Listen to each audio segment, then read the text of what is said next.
a lot of football news going around at this point, and you wonder who is your team going to sign next. Now today we're going to dissect and see which teams have made some of the best moves so far and which teams should go on to sign even more players. Let's go! By the way, Bayern Munich have just defeated Rutach again 27-0. I mean, how inhumane can you be? That team is just full of hunters and gatherers. Why would you use all your strength on such a weak team? Now, this is the third time they've played Rutach again. The first time was in 2018. They won 22. I mean, 20 goals to 2 for Bayern Munich. And the second time, they won 23-0. Yep, 23-0. And the third time, they've won 27-0. So in 3 games, they've scored 72. I mean, 70 goals for Bayern Munich and 2 goals for Rutach again. I wonder why they keep playing Bayern Munich anyway. I wouldn't be happy if someone would just come and destroy my ego like that. But it's probably pride for them. They find it, they probably think it's something big to play against a team as big as Bayern Munich, which is justifiable, and it's probably just for fun. So, congratulations to both sides.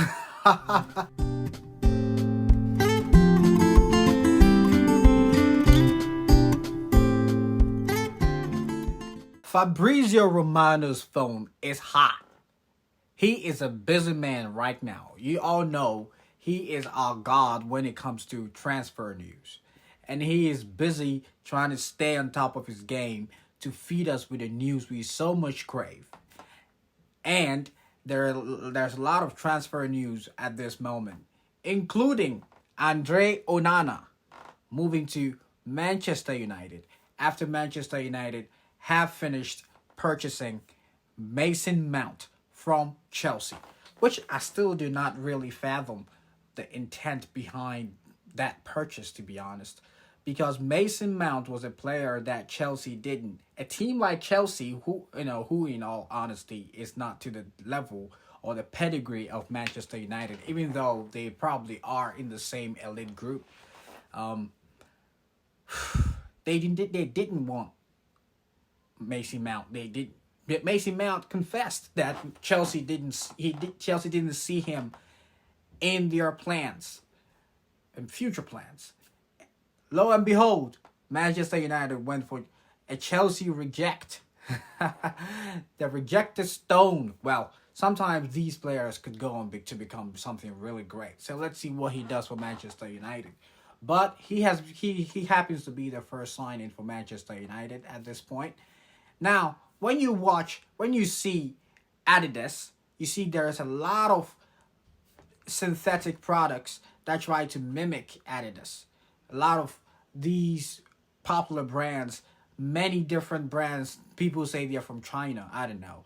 But we have Haaland for Manchester City, and Manchester United are now also trying to sign Hojlund. Now, initially, I thought they were siblings because apparently there is a sibling like that for Haaland who is from Norway. But this guy is not from Norway. This guy happens to be from Denmark. That is his nationality. And Manchester United are trying to rival the dominance of Erling Haaland in Manchester City and in the Premier League with the signing of a very similar...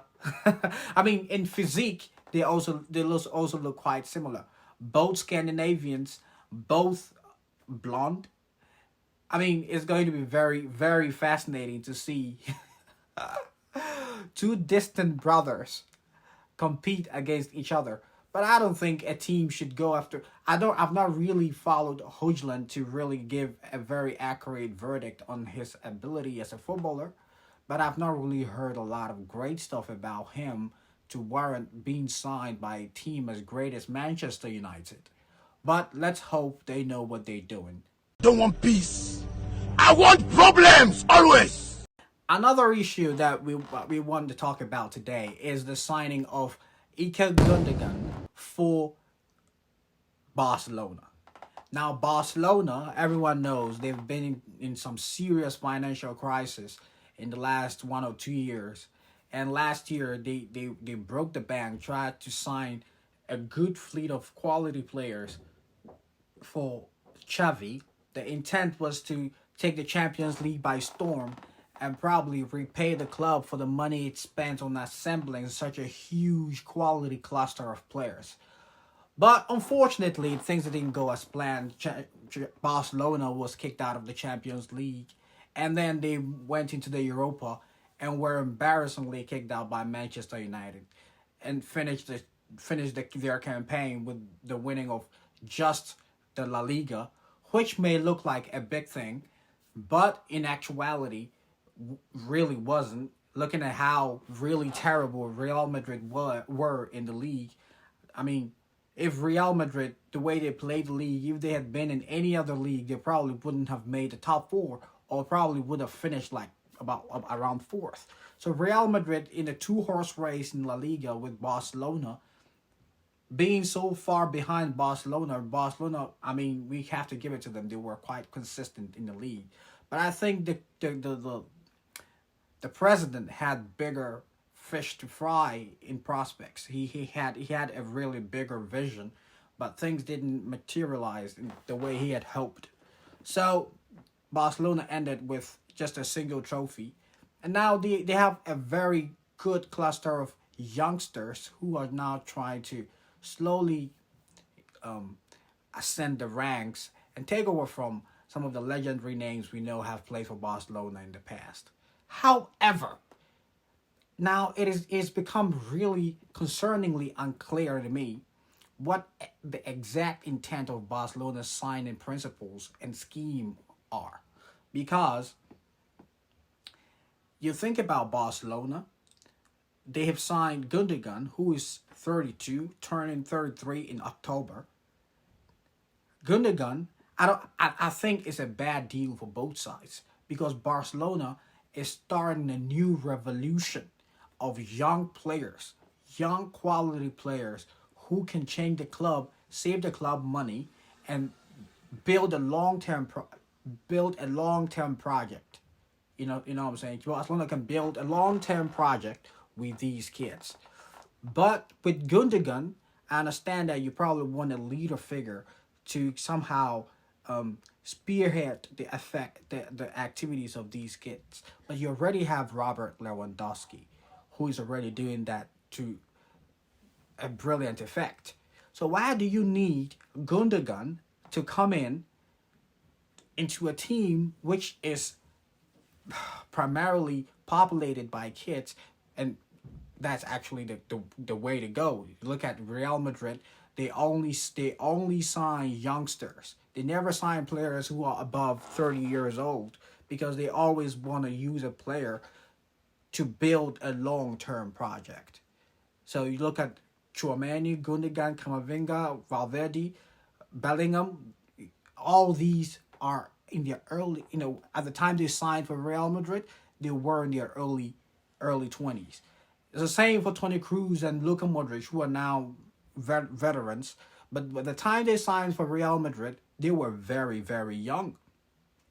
So it really beggars the question, why is Barcelona signing Ilkay Gundogan?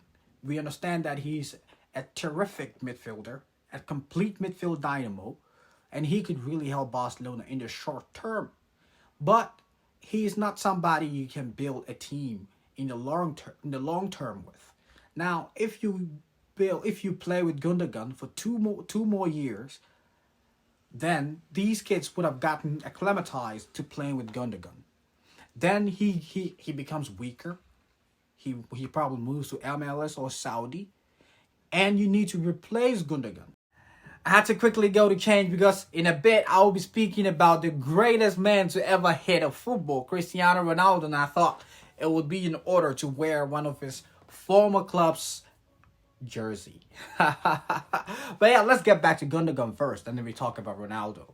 So Gundogan moving to Barcelona, to me, even on his side as a player, is not very beneficial to him, because when you think about it, Gundogan has had a really prolific career, and he would need a club that would be able to repay all his contributions to football at this point.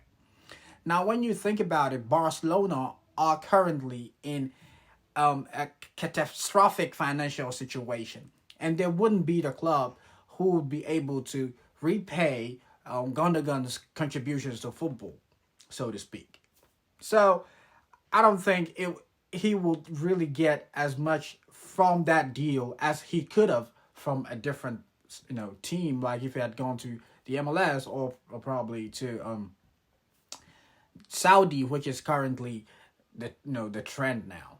So I don't see how it pans out perfectly or pans out beneficially for Barcelona, and in the same way for the player, the individual side, I don't think it was such a great or such for the lack of a better word, advantageous move for him.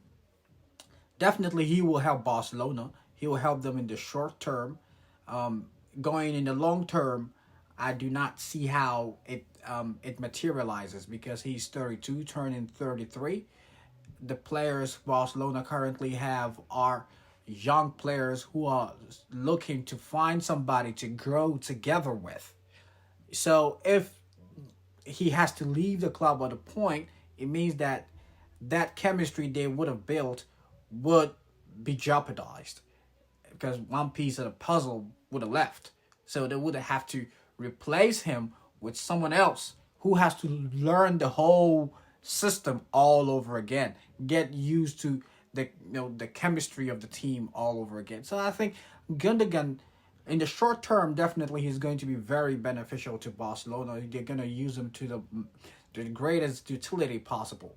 But I do not see how it is beneficial to either side in the long term. That's just my view. But let me see your view in the comment section. Now let's talk about Cristiano. Now Ronaldo granted an interview following their game with Celta Vigo, which they were demolished anyway, 5-0 against Al Nassr. So he was interviewed and he was asked a couple of questions, and he has confirmed that he will not be returning to European football. And I think we have been blessed to have witnessed such a great talent for so many years, coupled with Messi's football prowess. We are really a blessed generation to have witnessed one of the greatest, if not the greatest, rivalry of all time. Yeah? So Ronaldo will not be returning to European football. So Manchester United, you need to move on now, okay? He's not coming back to play for you, all right? But yeah, on a more serious note, Ronaldo was asked if anytime in future he will be moving to the MLS like his compatriot or longtime rival Messi has done. But he said he was not gonna move to MLS because the Saudi League is better than the MLS, according to Ronaldo. Now, do you think the Saudi League is better than the MLS? Let's think about that for a minute. For me personally, I mean, it's outstandingly evident that the MLS has been historically superior to the Saudi League. If you look to the trajectory of history, you realize that the MLS has made great strides, signed some of the best players there ever was, including Pele. Yes. So the MLS is quite, a big thing. But we're not currently looking at the history. We're looking at the current situation. What is going on now? At this point in history, this little parentheses in eternity, this time right now, the Saudi League has become intensely attractive to European prospects or European stars. and it's attracting and swooping a lot of the European stars into the Saudi land. And all this was pioneered by Cristiano Ronaldo, which he talked about as he opened the floodgates for many people to enter, which is quite true because he actually did that. Before he went to the Saudi. Before he went to Saudi, I mean, nobody ever thought the Saudi League would have this many stars trooping over there. But this is the case that at this point in time, players like Benzema, N'Golo Kante, even Ziyech, Koulibaly, a lot of top stars that can still survive in the demanding atmosphere of European football are now going to Saudi, to have an early retirement. I mean, I call it a retirement package because Saudi's league definitely is not as demanding, both physically and emotionally, mentally. They're not as demanding as the European leagues. You can go there, make a lot of money for a lot less stress. So it's an early retirement for any player, which I think Gundogan should have done instead of going to Barcelona anyway, like Jordan Henderson is about to do. Go to the Saudi League, have an easy league. I mean, not easy, but relatively easy league. Relatively easy league. Enjoy good sunshine, make a lot of money, build an empire in your home. Enjoy yourself. Why come back to the stress of football after winning everything there is to win? In Barcelona, I still don't understand Gundogan, but he probably has his own reasons. So yeah, back to what I was talking about. At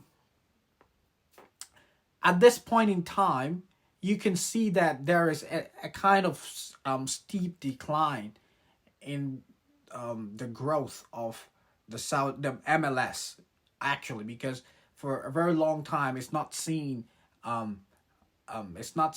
any big signing, and it's just Messi right now who's going there to reinvigorate the fire of that league because that league was almost dying. So it's Messi and his cohorts in Busquets and Jordi Alba. And I'm hearing that they probably want to add Luis Suarez, which would be such a great reunion. But hey, at this point in time, I do agree with Cristiano by saying the MLS is not as great as the Saudi League. And looking at the long-term goal of the Saudi League, looking at the kind of players they are able to snatch, youngsters like Ruben Neves, and I'm also hearing that Saint Alan Maxima might be joining. So these are all young players who still have their whole careers ahead of them, who are voluntarily choosing Saudi ahead of the European leagues. So in the long term, it's going to probably be some kind of a fierce competition between the Saudi league and the other European sides. So let's see what that brings. It will definitely be interesting to see. And hey, the advent of the Saudi League gives us a different dimension to football. So you don't only have to follow the conventional European football, but we can watch football when there is no football in Europe. In Europe, we can still watch football in Saudi. It's a great thing. It's a win-win for football fans. So for us, we say whatever happens is for the good.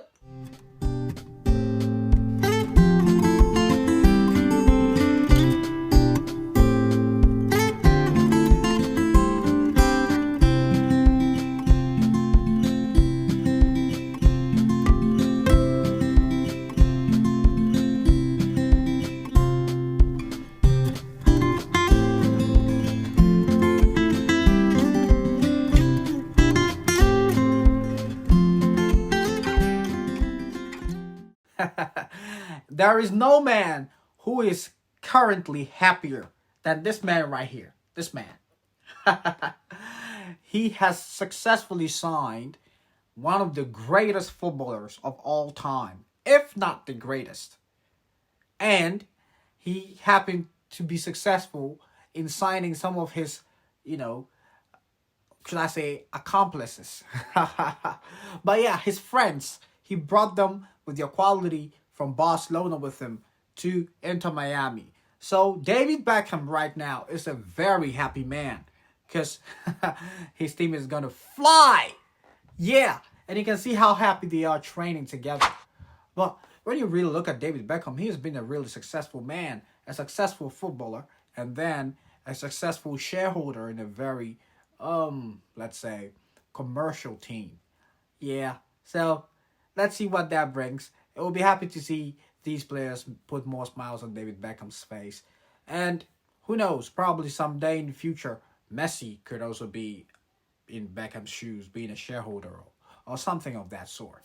So again, this helps football because we don't only have to fixate on European football anymore. We can also establish diversity and see what goes on outside Europe. So it's good for football.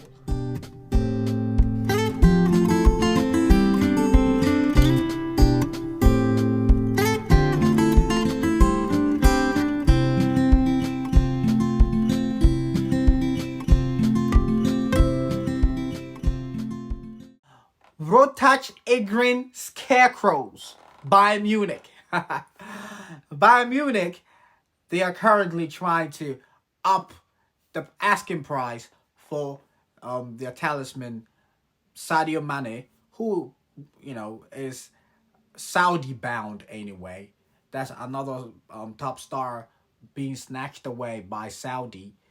His original asking price was $17 million, or 17 million euros, but Bayern Munich, upon noticing the interest of the Saudis, have added an additional 10 million, making it 27 million euros. But I think if you buy Sadio Mane with his quality, if you get him for 27 million, it's still quite a bargain. And I don't think that's a lot of money for these oil-rich Saudi investors. So yeah, Saudi money, and seeing as how Saudi's religious beliefs are congruence with Sadio Mane's personal religious beliefs, I think it will be a good destination for him, thinking about it holistically. So yeah, but Bayern Munich are hoping to use this money to help fund the purchase of English captain Harry Kane. Now think about it. Harry Kane breaks the record for most goals scored for Tottenham in history, most goals scored for England in history. I mean, for Tottenham, it's already finished business. He could definitely move on to another club outside England, as long as he's not facing Tottenham every in inside the league. It could be in the Champions League, but at this point it won't be possible looking at Tottenham being not in the top four. So Harry Kane could be going to Bayern Munich, which would be quite a good place for him, seeing as how many players settle in easily, and Bayern Munich's long-term dominance in the Bundesliga will probably be also be of beneficial use to Harry Kane, and he finding his scoring boot as soon as possible when he lands. I am very convinced Sadio Mane is being ousted because of the unfortunate event that transpired between himself and Leroy Sané. But I thought they should be brothers. Mane, Sane, Mane. So they should have been brothers. Why are they fighting? Or they fighting over the name? I don't really get it. But hey, things happen in football that we are not conscious about. So it's just one of those things. Now let's talk about Manchester United. Now they've already kicked out David De Gea. They've decaptained their legend Harry Maguire. Also, right now it's quite imminent and quite unequivocal that it's going to be Bruno Fernandes with the captaincy going forward, right? But let's think about it. Manchester United, the transfer market is now open, and they still do not have an owner. The club is ownerless. It does not have an owner. So going into the market becomes a bit complicated because nobody knows who to invest their money in the club. Now, if this persists, the transfer market will be over and the club will still have suboptimal players to compete for the title and the other competitions in the season with players like you know them. I don't even want to mention their names, but players who are not up to Manchester United's level. I mean, with Ten Hag coming in, a lot of Man U fans were hoping that their level would resurrect to what they're used to. I mean, like in Sir Alex Ferguson days. So they've signed Mason Mount, and now they've signed Andre Onana. But I do not. I still think Manchester United they're tinkering around right now. You know, they don't look like a very serious club at the moment. You can't really blame them looking at how the situation is about their ownership. But they need something to change instantaneously before the transfer window closes, because Manchester United's striker last season was Wout Weghorst. This player could not even survive in Burnley and was sent on loan to Besiktas. And he was playing for Manchester United. You know, we are talking about the most successful, the biggest club in England, Manchester United. And their striker was Wout Weghorst. You know? So something needs to change drastically if the omen is going to be in favor of Manchester United next season.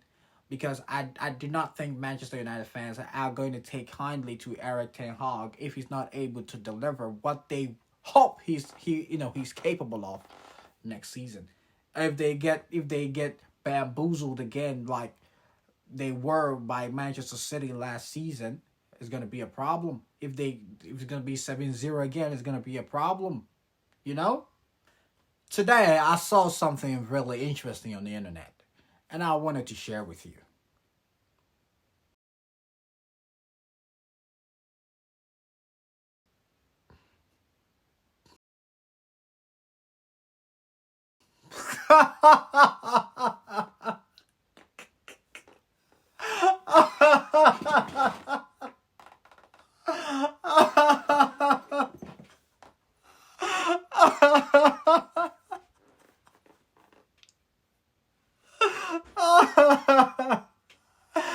Oh, well. It's good to dream, isn't it? That